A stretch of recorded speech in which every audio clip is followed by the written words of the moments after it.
Alawiyun, mereka adalah saudara-saudara kita yang mengaku keturunan dari Ahlul Bait, dari Rasul SAW. Kita percaya enggak? Ya percaya.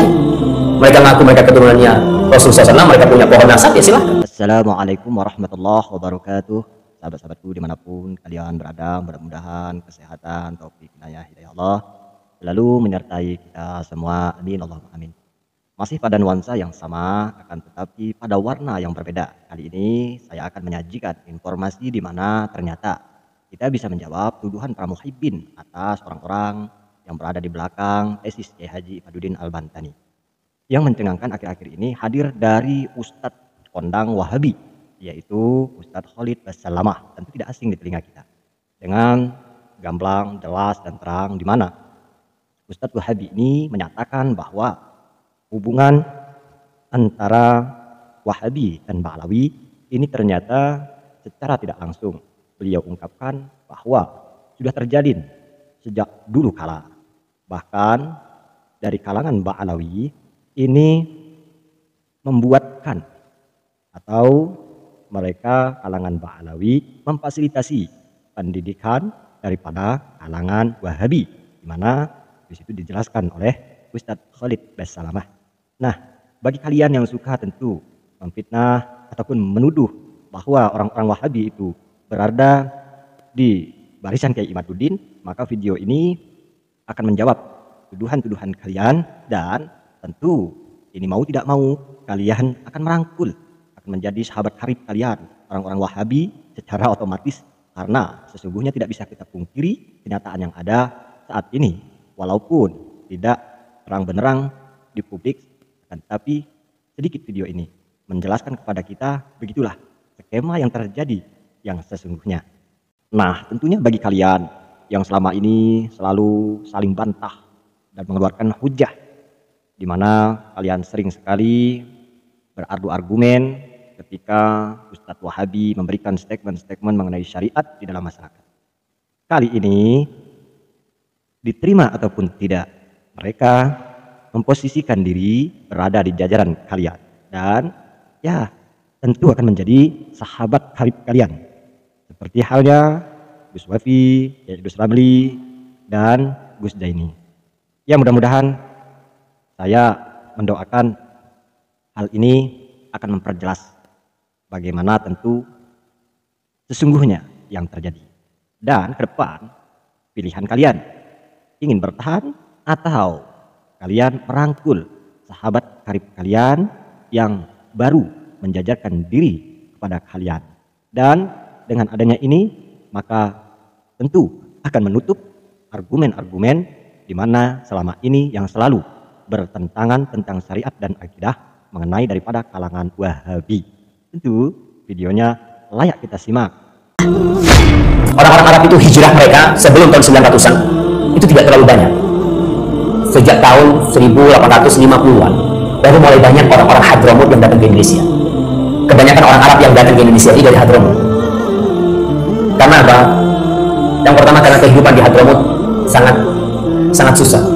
Apalagi Hadramut dulu dijajah sama Inggris, sehingga banyak orang-orang Hadramut yang keluar. Bukan cuma ke Jawa, mereka juga ke Amerika, kemana. Mereka pokoknya meninggalkan negeri karena faktor politik, negeri dan ekonomi. Akhirnya mereka sampai ke Indonesia, dan di Indonesia ada dua grup yang datang ke Indonesia. Alawiyun, mereka adalah saudara-saudara kita yang mengaku keturunan dari Ahlul Bait, dari Rasul SAW. Kita percaya enggak? Ya percaya. Mereka mengaku mereka keturunannya Rasul SAW, mereka punya pohon nasab, ya silahkan. Kita akui itu. Sebagaimana ana Syafiq bin Riza bin Hasan bin Abdul Qadir bin Salim bin Zain Basalamah. Lalu ada orang ngomong sama anak, ente bukan Basalamah. Kata, lebih tahu ente apa ana dengan nasab ana? Ya ana lah. Makanya Ahlul Ba'alwi yang mereka mengaku Ahlul Bait, ya sudah. Kita nggak boleh mendustakan, kecuali kita tidak bukti mereka bukan Ahlul Bait. Mereka mengaku Ahlul Bait, ya kita katakan ini Ahlul Bait. Dan ada ketentuan aturan-aturan menjadi keluarga Rasulullah SAW, tak boleh makan zakat, itu menjadi orang yang paling wajib menegakkan sunnah. Itu ada aturan. Yang datang ke Indonesia dua, dari Alawiyun dan dari Masyayikh. Lalu kalau kita bicara orang Arab itu ada kasta-kastanya juga. Yang pertama disebut Obai, Gabai. Mereka adalah hamalatus silah, tukang perang. Gabai ini pokoknya mereka perang, menguasai mana itu disebut Gabai. Yang kedua ada atujar, pedagang. Mereka yang kerjanya ya, pedagang orang-orang fulus. Yang ketiga az-zurra' wal falahun, para petani. Ada dia yang di bawah mereka. Yang ke Indonesia juga macam-macam. Ada yang dulunya mereka gabail datang ke Indonesia, ada yang ahlul bait datang ke Indonesia, ada yang pedagang datang ke Indonesia, ada yang mungkin juga petani datang ke Indonesia, datang ke Indonesia mereka untuk memperbaiki taraf hidup mereka di Indonesia.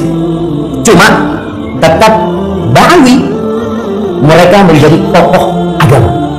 Jarang dari orang-orang Arab Masyayikh ini jadi tokoh agama, seakan-akan hanya milik mereka. Datanglah ke Indonesia, mereka kumpul di Indonesia. Jadilah orang-orang Arab sekarang untuk melihat itu yang tersisa.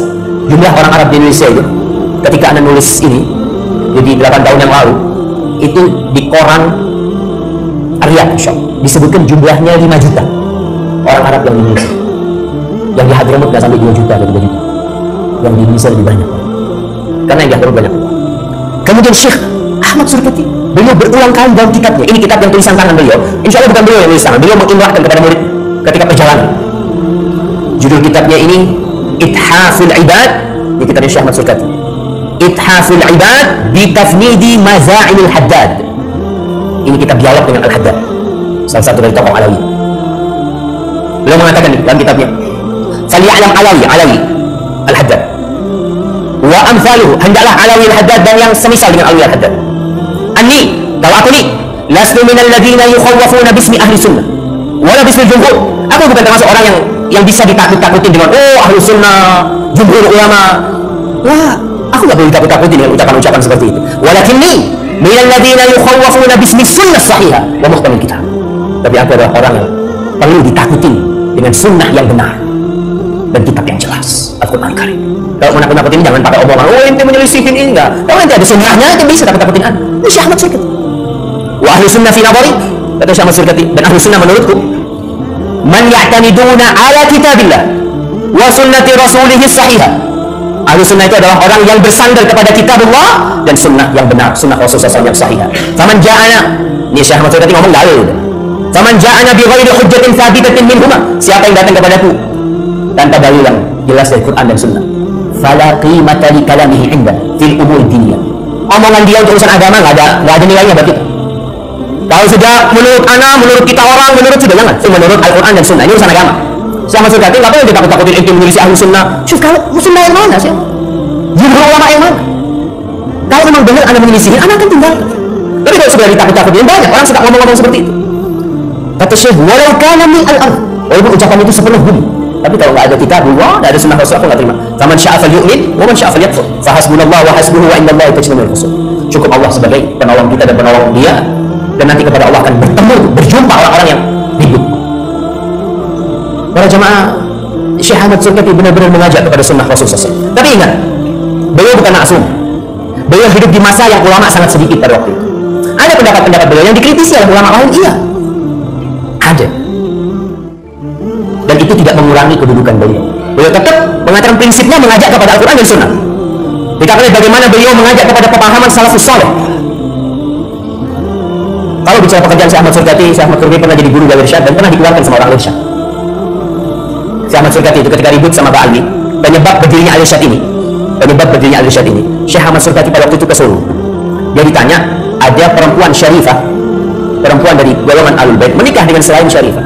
Dia katakan sama orang Cina Muslim. Ditanya Syekh, sah enggak pernikahan? Kata Syekh, kalau persyaratannya terpenuhi sah. Ributlah. Inti gimana bilang sah? Dia harus minta izin sama semua Alawi. Baru kalau semua Alawi mengizinkan dia menikah baru. Karena hak nasabnya itu hak semuanya. Akhirnya Syekh pulang dari Solo ke Jakarta, mulai ada perubahan di orang-orang Alawi. Syekh tak disapa, sampai akhirnya Syekh mengundurkan diri. Padahal yang datangkan Alawi. Ketika Syekh mau pulang, disebutkan Syekh lagi duduk di stasiun, ketemu sama Nagibul Arab, Umar Manggus. Ada kapten Arab yang ada di Jakarta, namanya Umar Manggus. Umar Manggus ini lihat Syekh, kenapa? Antum kalau tahu kondisi orang Arab pada waktu itu, Umar Manggus itu pernah ketemu sama salah satu habaib.